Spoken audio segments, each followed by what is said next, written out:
El instinto de supervivencia es una función inherente a todos los seres vivos. Este instinto es el que se encarga de mantenernos vivos, pero a veces hay circunstancias que hacen que algunas personas tomen la decisión de suicidarse, bien sea por trastornos de salud mental, decepciones amorosas o problemas económicos.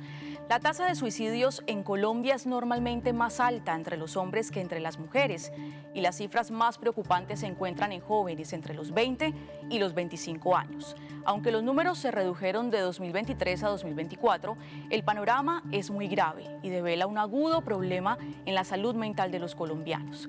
¿Qué hacer si un familiar nuestro manifiesta o da señales de querer suicidarse?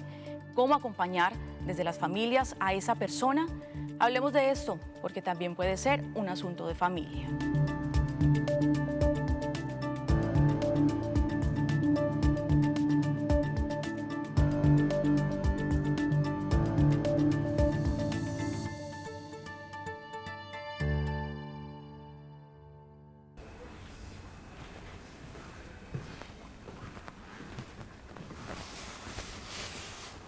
Gracias.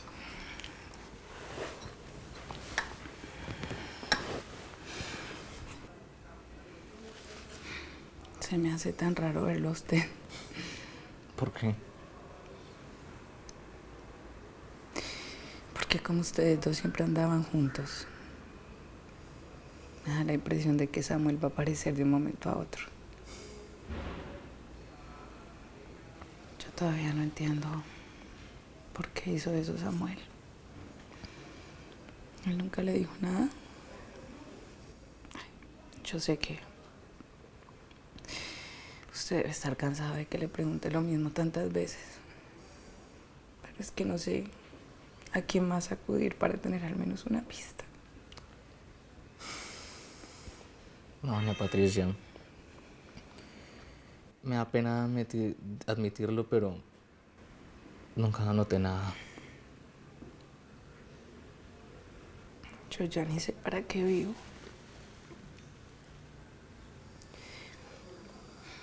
Por la mañana me levanto y de una me tengo que empepar.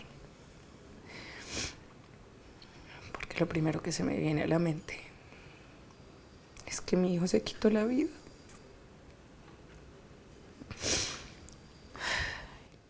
Y me da como un ahogo, como un vacío en el pecho. Me da vértigo. Y no hago sino llorar y llorar. Hasta que me duele la cabeza. Y a veces me emociono como una tonta cuando me suena el celular. Porque pienso que es Samuel que me está llamando. Y luego me doy cuenta que es otra persona más que quiere saber simplemente cómo estoy. Y justo en ese momento me acuerdo de que ya no está. Que no lo voy a volver a ver nunca. Y me da una ira verlo a usted ahí y ver crecer a los hijos de los otros, mientras que yo aquí sola, sin ni siquiera saber qué fue lo que hice mal. Y nunca lo voy a saber. Perdón. Perdón. Yo sé que no es culpa suya.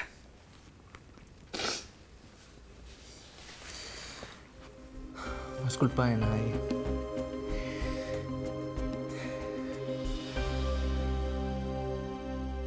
Hay situaciones que uno como familia, como madre, como padre, no quisiera nunca enfrentar ni afrontar y cree que tal vez nunca le va a pasar y que si no se habla, pues no ocurre, ¿sí? Y me refiero específicamente a los suicidios que están afectando tanto a la población joven y que digamos es un panorama preocupante en toda la sociedad y en todo el mundo.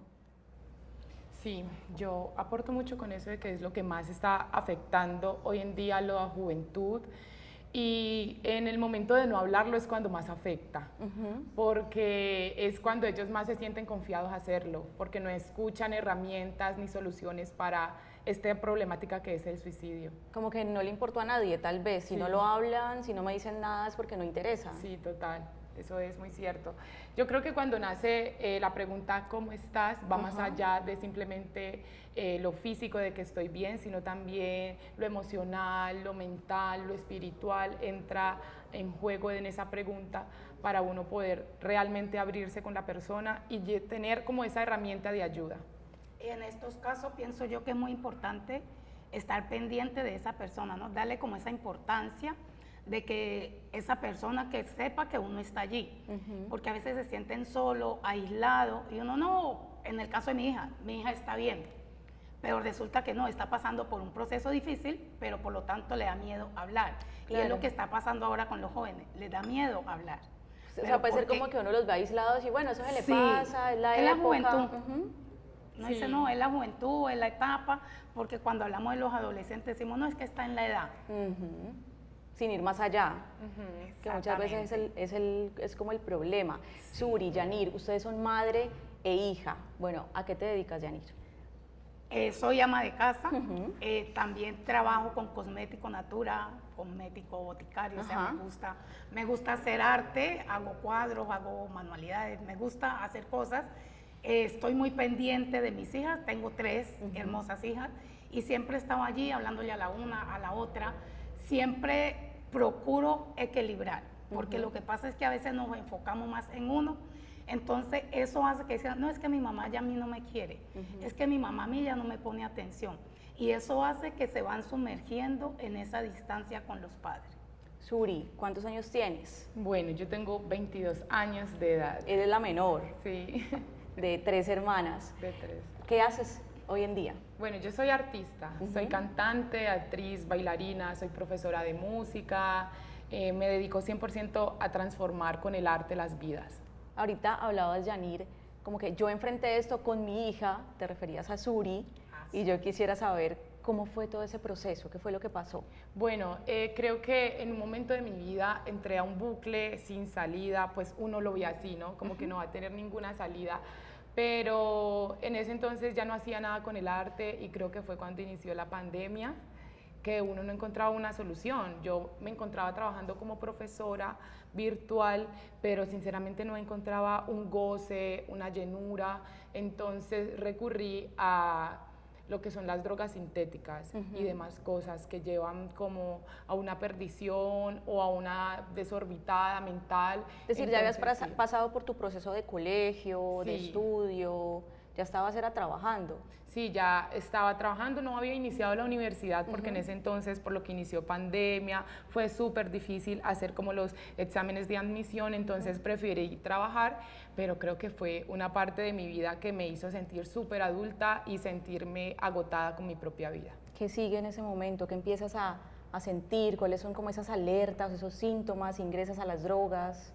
Bueno, los síntomas eran que yo podía estar súper feliz, sonriendo enfrente de mi madre, como lo decía ella. Dice, no, esto es una época, porque cuando me veían triste o que me encerraba todo el día en mi habitación, o era por cansancio, o era por otro X o Y motivo, pero simplemente era como evadir la verdad de que me sentía mal. Entonces, desde que yo empiezo a notar esto, decía como que Dios Todopoderoso, no voy a llegar a ningún lugar con mi vida, ¿qué es lo que sigue? Entonces ni yo misma sabía qué era lo que seguía en ese entonces. Ni sabías lo que estabas sintiendo Sí. tampoco, ¿no? Era como enfrentarte a emociones que nunca habías Para ella era pasado. normal, o sea, eso para ella era normal. Yo empezaba a decirle, ve, Suri, yo te veo rara, te veo extraña, pero a ella le afectó mucho porque en esa época me dio una enfermedad que me dejó paralítica. Sí. O sea, que ¿Qué- en la qué te cama, dio? yo he sido la que he estado más pendiente de mis hijas, porque los hombres siempre es el trabajo en la calle, y bueno, uno trabaja en la calle, llega, está pendiente de esto y de lo otro. ¿Qué te dio en ese momento? Artritis reumatoidea y otras enfermedades más, eso me limitaba a bañarme, bueno, ella me hacían todo, pero ella tenía 17 años. Ella estaba haciendo algo como de contabilidad, se salió de estudiar y eso empezó a afectarle. Entonces llegó pandemia, de la mamá y postrada, sin la mamá poder hacer nada, ella dando clases, le tocaba irse, déjame sola, entonces a ella eso le empezó a afectar. A veces llegaba feliz, yo le veía los ojos colombinos y yo le decía, Suri, ¿qué tenés? Pero no me podía parar a seguirla. Fue ahí cuando empezó como que la bomba. ¿Cuál bomba? Bueno, la bomba de querer quitarme la vida. Creo que eso es una bomba con la que viven muchos seres humanos que están al límite de explotarla. Pero cuando uno definitivamente explota esa bomba y llega al límite sin salida, pues dice, Dios, aquí definitivamente me quedé. Y yo llegué a ese límite sin salida, llegué a querer quitarme la vida, lo intenté, pero pues aquí estoy. Vamos a una pausa para comerciales y ya seguimos hablando.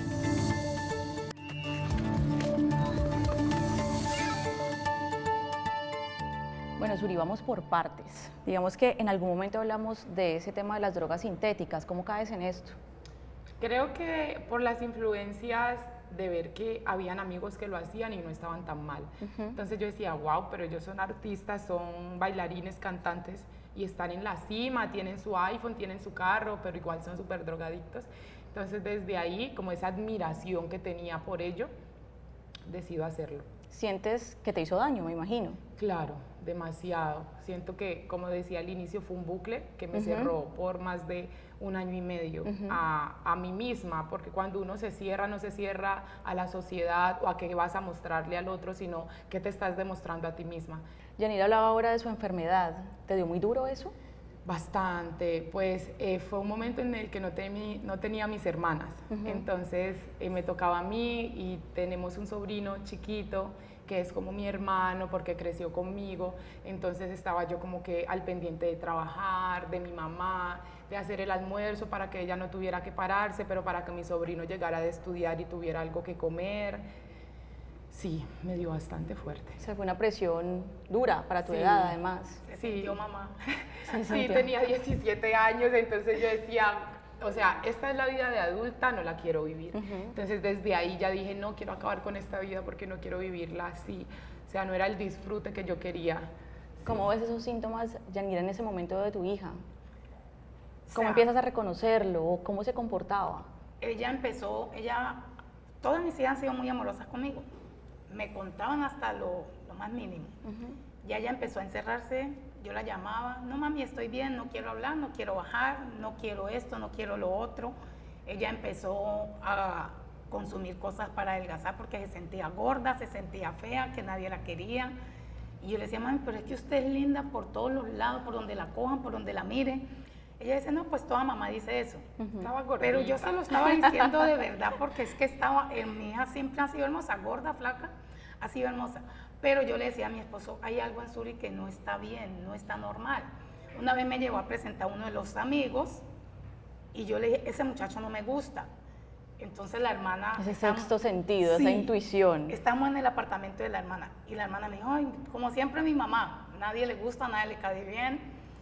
No es porque tenga tatuaje, no es porque tenga pelo largo, mecha, bueno, como se le quiera llamar. Yo le dije, no me gusta la actitud de ese muchacho. Me dijo, no mami, él es un amigo. Era el amigo que le estaba dando y o sea, doy gracias a Dios porque cuando uno sabe manejar la situación, el Señor a uno le da discernimiento de espíritu para los que lo creen.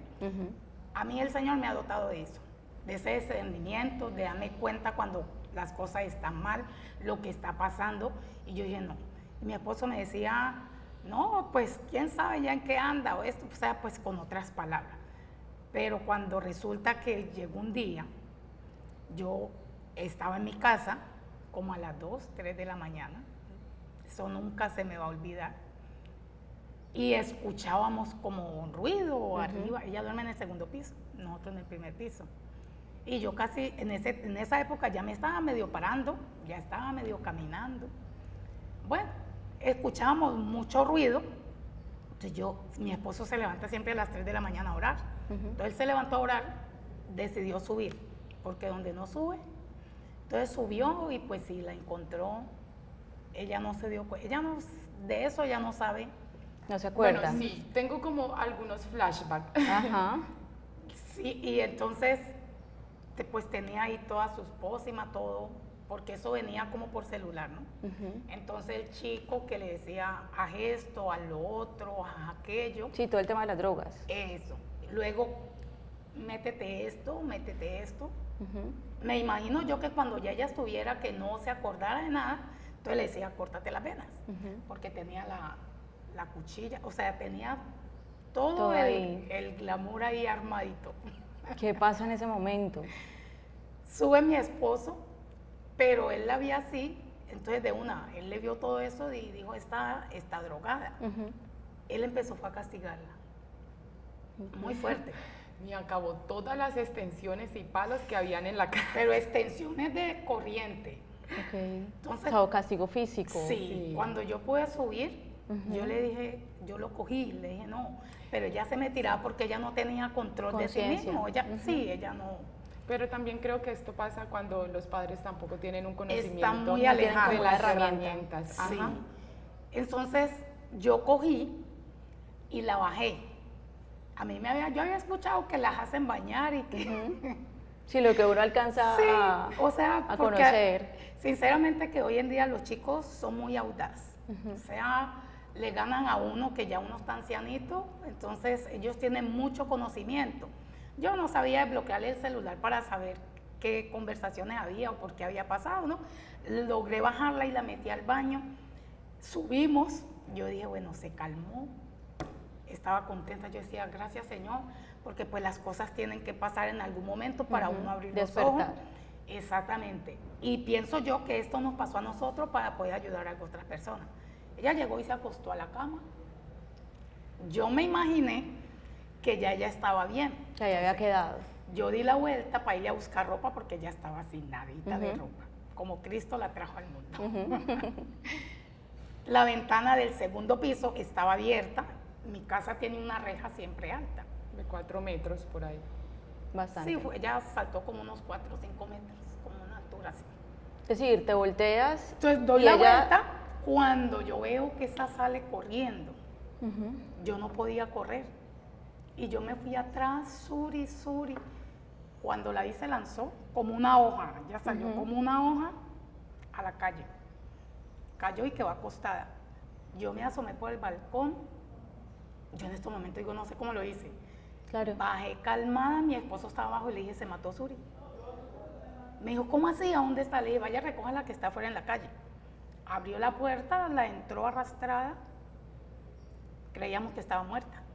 Claro, fue el impacto del momento tal vez que no te permitía como sí, o sea, despertar de eso. Yo decía, Dios mío, ¿en qué momento? Como yo he visto que a los muertitos los tapan, yo di la vuelta a buscar una sábana para taparla cuando veo que se levanta de ahí corriendo nuevamente para encima mío. No estaba muerta y estaba fracturada. Claro. Pero ella en el momento, por las reacciones de todo lo que había consumido, yo creo que ella no sentía dolor. ¿Cómo llegas a esto? Es decir, a tener esos pensamientos suicidas. Bueno, como decía, esto viene desde mucho antes. Los pensamientos siempre han estado ahí y yo he sido como una paciente muy constante por estos temas, por haberme cortado anteriormente. Entonces ya tenía como en mi mente algunas ideas. En ese entonces yo ya sentía que no lo iba a hacer, o sea, yo dije, yo ya no me voy a suicidar nunca, esto no va a pasar. O sea, ese fue como el intento más claro. Ese fue el intento Pero más previo habían pasado otras cosas. Sí, porque ella ya había tenido cortadas, se había sajado. Entonces, cuando sucede esto y ya yo llego al hospital, lo que dicen los médicos es que mi subconsciente estaba actuando por las drogas, entonces era ello lo que me manejaba. En el momento en que yo me lanzo de la reja, pues efectivamente quedé inconsciente y por eso parecía que estuviera muerta. Yo no me acuerdo de todo eso de cuando me lancé porque he tenido pequeños flashbacks que me van llegando como recuerdos cuando duermo y demás, pero sí, fue como bastante fuerte porque los doctores dicen que pues yo me abrí la frente, me fracturé el brazo, quedé inválida por un mes, me tocó volver a aprender a caminar porque la caída fue bastante grave. Entonces, creo que estos son pensamientos que habían estado en mi cabeza, más no un impulso que yo hubiera querido definitivamente lanzarme, no creo. Claro, y en medio de ese proceso, cuando tienes esa oportunidad nuevamente de recuperación, ¿Qué pasa por tu cabeza? Bueno, la recuperación fue súper fuerte. Yo estaba en el hospital 1 mes y medio. 2 meses. 2 meses. Iba a cumplir mis 18 años hospitalizada, entonces yo no lo podía creer. Yo decía, no puedo creer que esté llegando a este punto de mi vida donde voy a ser ya definitivamente una adolescente, una joven, responsable de muchas más cosas de las que he tenido que ser responsable en estos 17. Entonces ahí dije, no puedo seguir así. Como que definitivamente pensé, y mi sobrino es un sol, él es una luz. Entonces él me enviaba canciones, y lo que a mí más me ha motivado siempre ha sido el arte. Entonces como que a raíz de esas canciones yo tomé mucha fuerza, mi mamá me ayudaba con las terapias para volver a caminar, entonces eso a mí me llenaba como de demasiado, no sé si era dolor, emoción o valor para volver a empezar. Vamos a conocer otra historia en el podcast de Manuela y ya regresamos.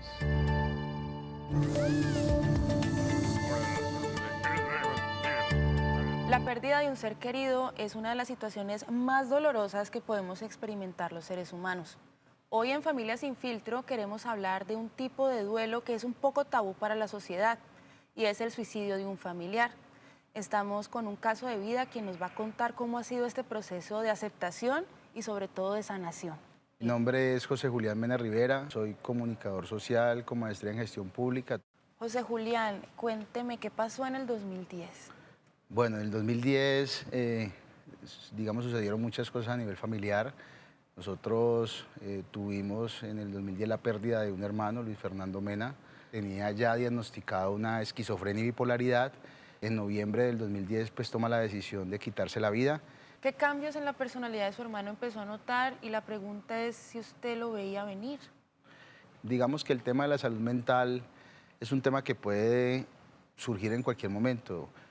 Lo que yo noto en él de alguna manera desde que empieza este proceso, él siempre ha sido muy activo, él era de profesión psicólogo, es decir, entendía su dinámica, la situación y sobre todo las condiciones clínicas que debería acoger, digamos, en este cuadro de diagnóstico, y a partir de ahí quizás eso fue lo que lo fue llevando a pensar que no era quizás la vida que quería llevar, y sobre todo pensando en la medicación, en el estado de ánimo, en el adormecimiento. Estas situaciones quizás lo fueron condicionando mucho y les fueron de alguna manera dando motivaciones para querer, digamos, dejar a un lado este plano terrenal. ¿Cuántos hermanos eran ustedes? Nosotros éramos 5 hermanos, yo soy el mayor de los 5, Luis Fernando es el segundo, de ahí, digamos, siguen los otros hermanos, todos varones. Digamos, la situación, como lo digo, pues precisamente de ese cuadro familiar, cuando él, a través de una charla que tenemos una semana antes, él lo veo sentado en su consultorio, porque tenía un consultorio de psicología, y me dice, no, hermano, yo ya lo decidí, yo voy a morir. Tratamos de arroparlo, de persuadirlo, de estar a un lado, a no dejarlo solo, de ocupar esos espacios, de no permitir que ningún espacio, digamos, se pudiese abrir esa puerta para que él pudiese, digamos, dar esos pasos. Sin embargo, pues a los pocos días toma la decisión y a partir de esa decisión pues vemos que efectivamente cuando él dice ya lo decidí era una decisión que estaba tomada y que desde luego pues para él en ese momento fue una salida y una solución a sus problemas. El sistema educativo a nosotros nos debe buscar a resolver problemas porque si algo hemos entendido es que todo tiene solución, excepto la muerte. Ya no podemos hacer nada, Luis Fernando no está, pero si pudiese de alguna manera aprovechar este espacio para todos los que nos estén escuchando y que tengan una situación similar en casa, es que todo tiene solución. Y todo tiene solución, quizás pasa por eso, por arroparse de los seres queridos, por acompañarse de las personas que se preocupan realmente por ti. Y desde luego a partir de eso, y uno entiende que la salud mental es un tema que pocos quizás comprenden, que pocos quizás pueden explicar sus voces en la mente, sus situaciones, sus delirios, pero de alguna manera se pueden sobrellevar, se pueden caminar con ellos y si hay un punto de apoyo, una red de apoyo familiar, pues de verdad invitar para que la decisión no se tome, sino por el contrario se busque una salida. Para que cada vez menos personas sientan que esa es la solución a sus problemas. Gracias por abrirnos su corazón, por contarnos sus procesos de sanación. Sabemos que es un tema muy complicado. Y ustedes y yo nos vemos más adelante aquí en Familia Sin Filtro. Chao.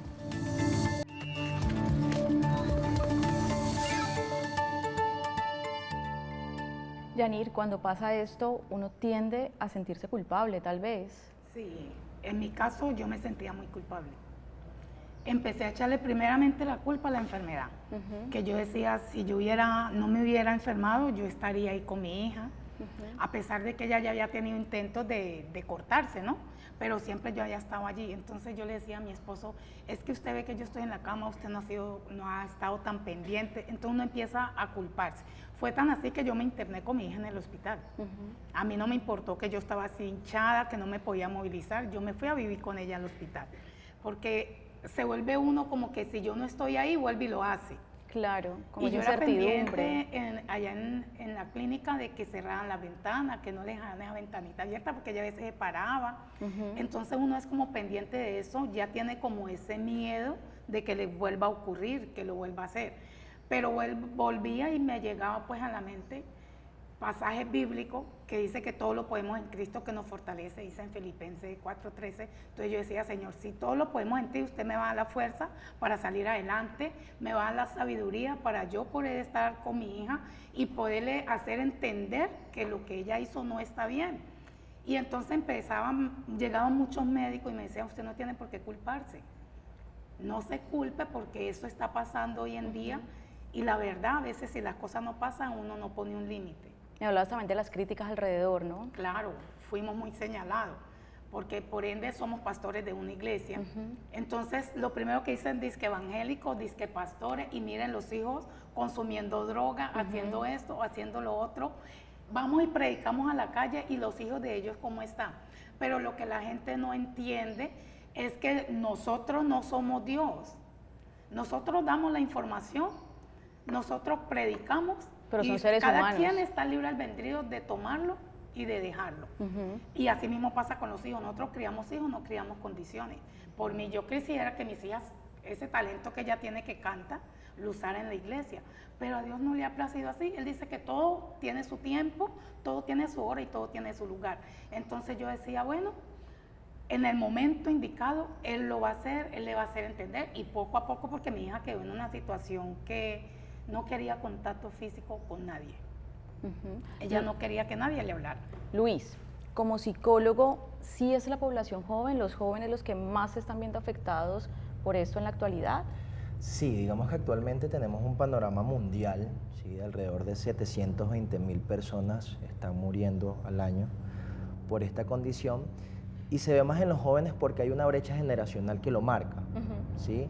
Actualmente, digamos que la muerte, el suicidio, la gente lo ve como una tendencia a, es que la gente se quiere morir porque es la vía más fácil. El gran problema acá es que muchas veces la gente no quiere una muerte biológicamente hablando, la gente quiere acabar con el dolor, la gente quiere matar el dolor. Y frente a las nuevas generaciones, las nuevas tendencias, tenemos un mundo con una economía, con una cantidad de exigencias sociales, las redes, entonces hay un panorama que demanda y demanda y demanda de la juventud, ¿sí? Que tienen que cumplir ciertos parámetros, ¿no? Esta ley de vida, nacer, casarse, reproducirse, morir. Entonces hay una cantidad unas expectativas Exacto. sobre Entonces, hay ellos. una cantidad de expectativa, y a mayor expectativa, mayor nivel de frustración.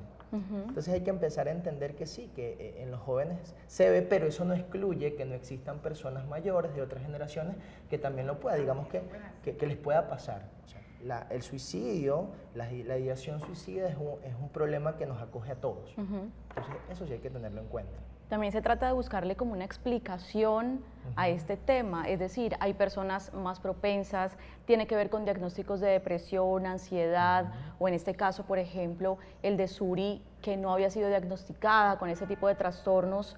¿Cuál es la verdad y cuál es esa explicación que hoy se encuentra en estos casos? A mí casi que no me gusta hablar de un por qué, sino que me gusta hablar de un para qué. O sea, cuando hablamos de un por qué, entramos precisamente en una cuestión meramente explicativa. Entonces, cuando queremos solo explicarlo, pues sí, pero vamos a buscar el para qué. O sea, ¿para qué lo hago? ¿Para qué me sirve?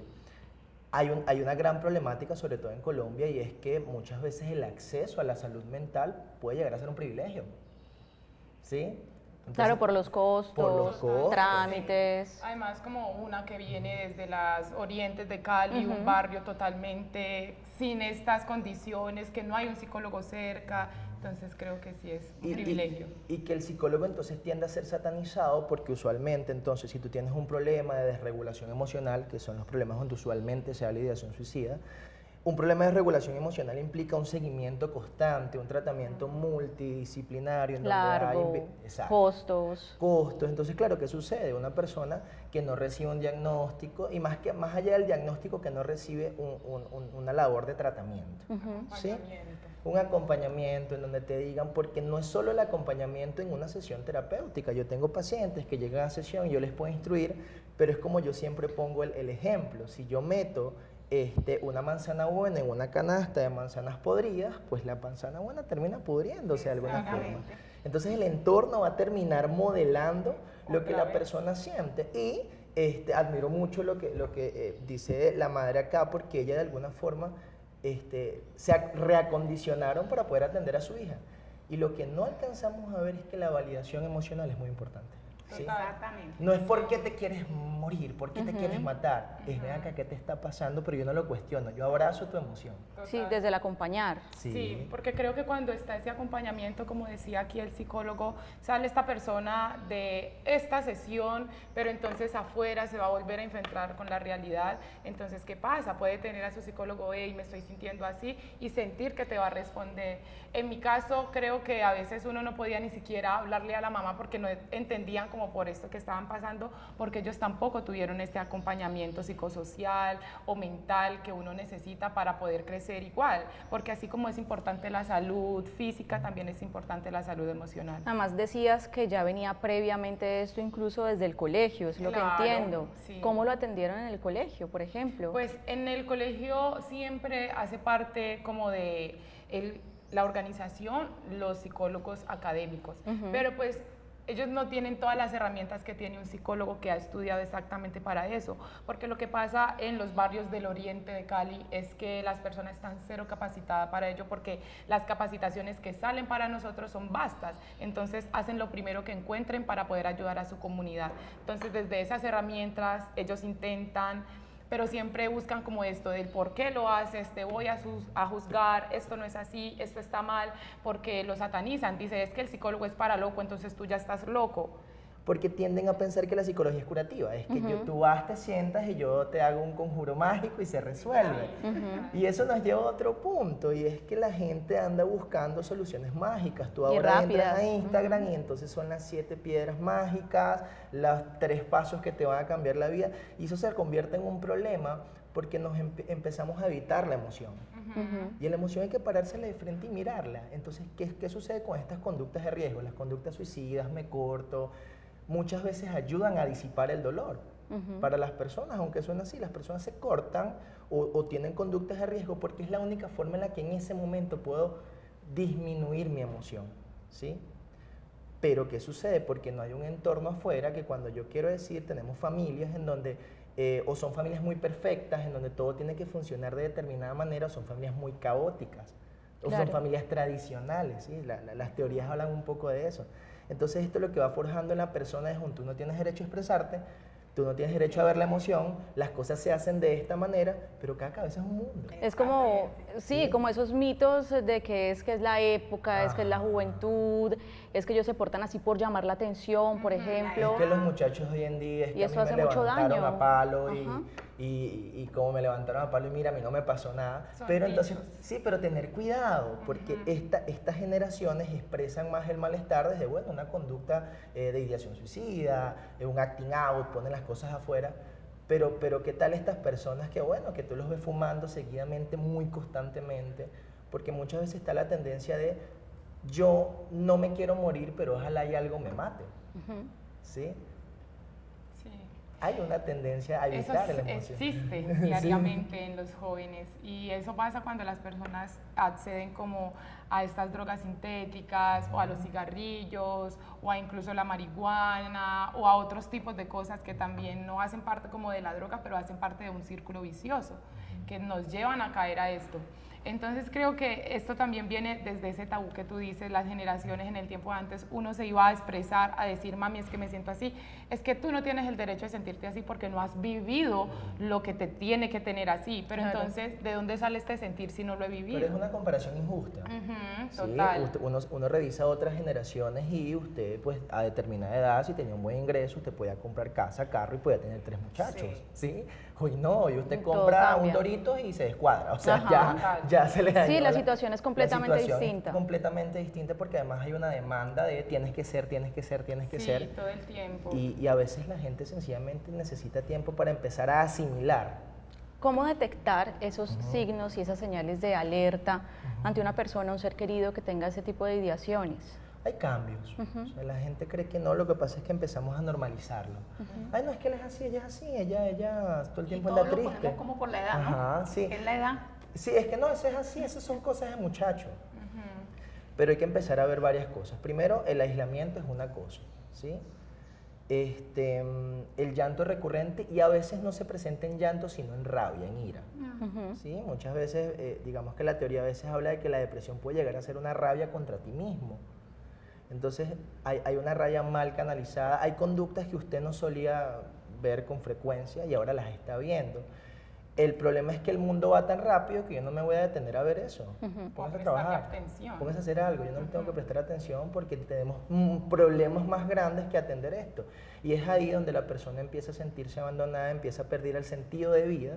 Y al perder el sentido de vida, ¿por qué tendría que seguir viviendo? Claro, cuando se habla, se les habla tal vez desde el tener, o sea, como que, pero si tú tienes esto, si tienes esta No te falta familia, nada. si no te falta nada. Y pasa en todos los estratos, en todas las clases donde usted lo quiera ver. ¿Por qué? Porque entonces es porque usted lo tiene todo, usted no tiene que quejarse. Pero es que el problema es que la queja es la expresión de un malestar emocional. Mira, incluso yo trabajé con psicólogas cuando empezó todo esto en el 2020, que trabajaba virtual.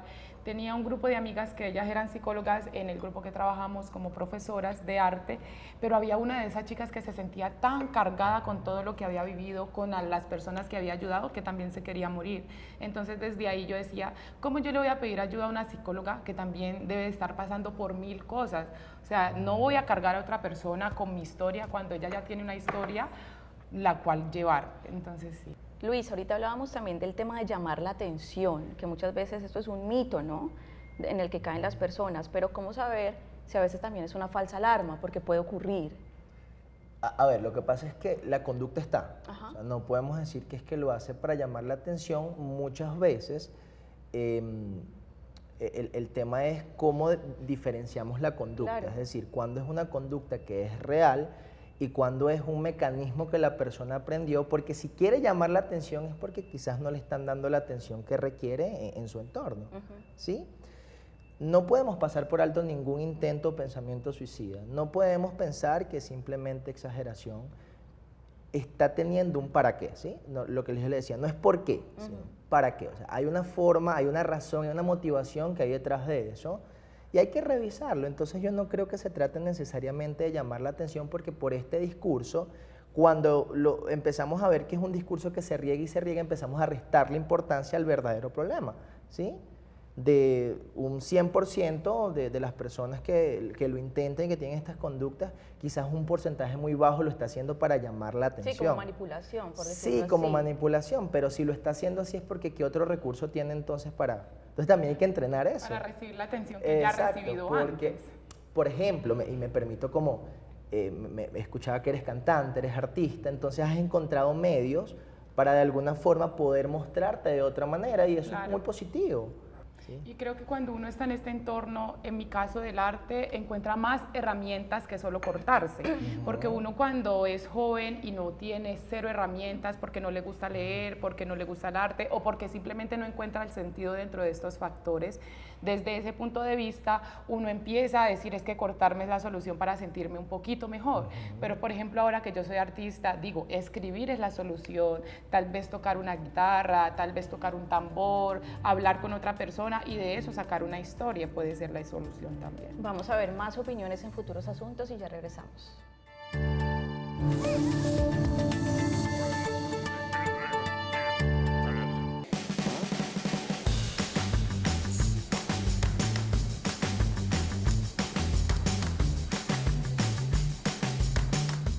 Mi nombre es Jimena Galvis, estudio publicidad y me encanta diseñar. Mi nombre es Guillermo Enrique Vargas, estudio economía y me gusta el fútbol y buscar métodos de emprendimiento.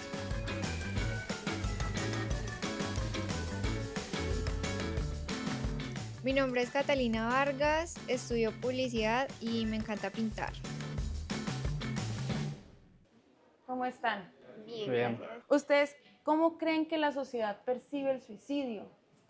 Yo creo que el suicidio ha sido un tema que ha crecido al pasar el tiempo, porque ahora las personas, y creo que la depresión y la ansiedad es un tema que ha llegado y ha marcado mucho esta generación y pues lamentablemente, ¿no? Es un tema muy triste y creo que no pueden salir de esa etapa y tratar de superar esos problemas y llegan a tomar una decisión tan terrible como puede ser el suicidio. Existen infinidades de motivos que pueden haber, igual uno no conoce en qué situación se encuentran las personas. Tengo una perspectiva como que muy fuerte. Y en tu caso, ¿tenés algún tabú con el tema del suicidio? ¿Has vivido un suicidio cercano? No, yo creo que más que eso es como lo entiendo personalmente porque he tenido momentos como de mucha depresión y me parece como complicado a veces hablarlo con alguien cuando uno lo vive. ¿Qué serán esos factores que pueden llevar a alguien a tomar esa decisión? Sentir que uno no tiene una salida, que a uno le sepan llegar cuando uno está así súper triste y, ay, que quiero acabar con mi vida, también es súper complejo. ¿Será entonces importante atender a esas señales que estás diciendo? El discurso donde decís quiero acabar con mi vida, ¿es algo que es un síntoma? Compartirle eso a veces no es ni siquiera estar súper triste y sentarse en una esquina a llorar, sino son palabras y cosas que uno dice, pero nadie le pone como cuidado a esos pequeños detalles.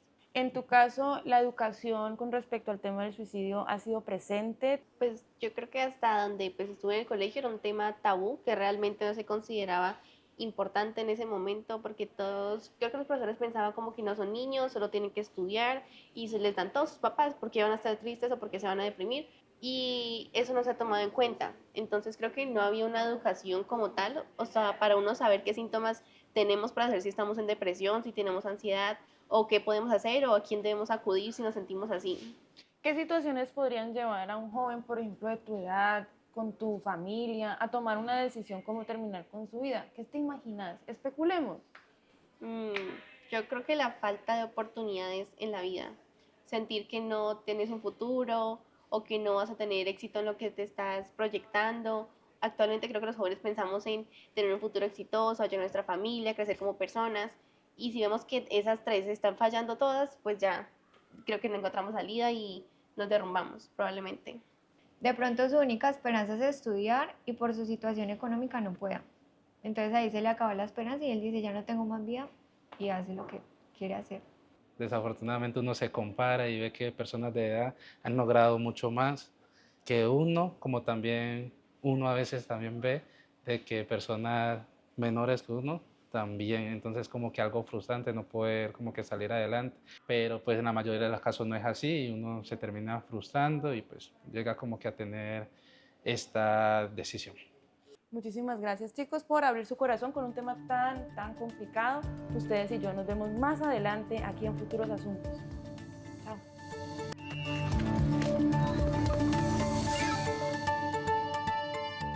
¿Qué es lo más recomendable entonces? ¿Cómo pueden rodear las familias a estas personas?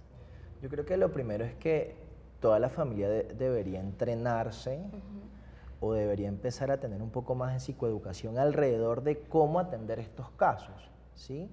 Claramente la intervención profesional es elemental, si bien muchas veces no existen recursos, también existen muchísimas fundaciones, muchísimos lugares en donde la persona puede acceder, digamos, a este tipo de ayuda. O sea, ¿es necesaria sí o sí la ayuda profesional Claramente, en estos casos? claramente porque es que entonces lo estamos dejando todo al azar y con la muerte no se juega, ¿sí? No podemos dejarlo al azar, entonces tenemos que esperar a que llegue la hospitalización, ¿sí? Donde hubo un riesgo grande, porque pues eso es una moneda al aire. Pudiste haberlo hecho, listo, no te fuiste, pero es una moneda al aire, ¿no? Algunos teóricos hablan de que la desregulación emocional es como una persona con quemaduras. Tú lo tocas y duele muchísimo, ¿verdad? Pero no sabes cómo curártelo. Entonces muchas veces lo que hacen es Para evitar la emoción, entonces tenemos drogas, busco cortarme, busco alguna conducta de riesgo que me desconecte un momento y que me lleve a otro lugar para poder evitarlo, porque es muy duro. Pero un abrazo al alma de la familia, en donde nos sentamos, ¿no? ¿Sí? Y decimos, ven acá, ¿qué te pasa? ¿Qué te sucede? Te comprendo. O solo escuchar, porque a veces solo queremos escuchar para resolver. Y si no lo sé resolver, me puedo quedar callado. Claro. Entonces yo te escucho, te atiendo y te abrazo. Y está bien, estamos contigo. No tengo nada que resolver.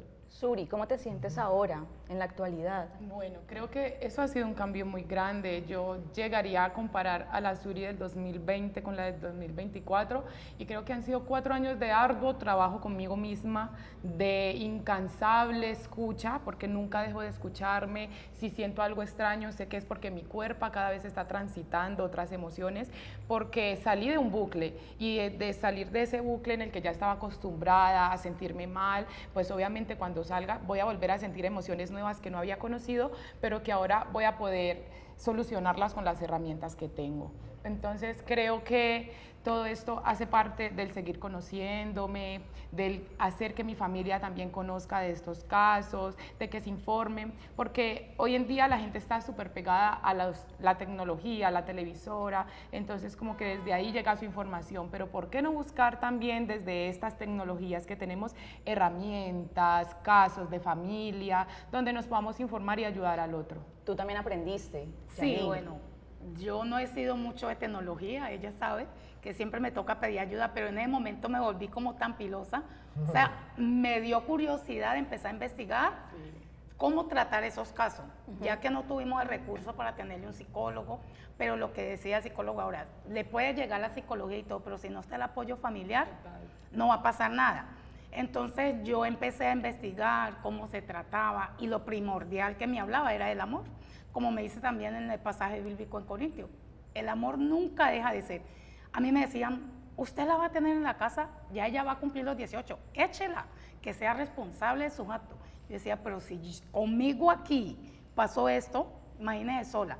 Entonces yo le dije, no, es mi hija y yo la tuve, ella no decidió venir a este mundo, yo decidí tenerla, entonces yo la voy a apoyar hasta donde el Señor me lo permita y siempre les he dicho a ella, yo respeto cada decisión que ellas tomen, pero en lo que yo pueda estar allí presente, en lo que yo pueda apoyarle, en lo que yo les pueda aportar, ahí estoy. Entonces yo decía, el amor cubre multitud de pecados. Entonces yo empezaba, ella no quería que yo la abrazara, que yo le dije, así ella no quisiera, llegaba y la abrazaba, ay no mami, déjeme que vengo cansada, me voy a acostar. Y me le tiraba ya encima de la cama, me le acostaba a un ladito, hasta que de un momento a otro empezó que ella misma llegaba, me cargaba, porque hemos sido muy juguetonas, ¿no? Entonces, a me beso, yo empecé a ver que estaba recobrando lo que se había perdido. Luis, fundamental escuchar y prestar atención a estas señales definitivamente. Sí, claramente. Yo creo que la escucha activa es muy importante, pero lo que le digo es escuchar al otro, no escucharme a mí. Escuchar lo que yo quiero juzgarle a él. Escuchar lo que yo quiero escuchar. Entonces, Sí. nos frustramos desde el, no sé, preguntarle a ella, ¿y cómo te sientes? Y que te diga mal. Y no tener Me la siento respuesta. terrible. Claro. Entonces, claro, la frustración es cómo te lo resuelvo. No te lo, me siento terrible. Entiendo que te sientas terrible. ¿Qué hacemos? Lo más importante entonces es escuchar, Escuchar. hablar, Y prestar apoyarnos. atención, claro, prestar atención a ese tipo de temas y entender que la familia y ese acompañamiento familiar es fundamental para poder prevenir y atender estos casos. Gracias por estar en Asunto de Familia. Ay, gracias. Gracias. Gracias a ti por la invitación. Gracias por la invitación.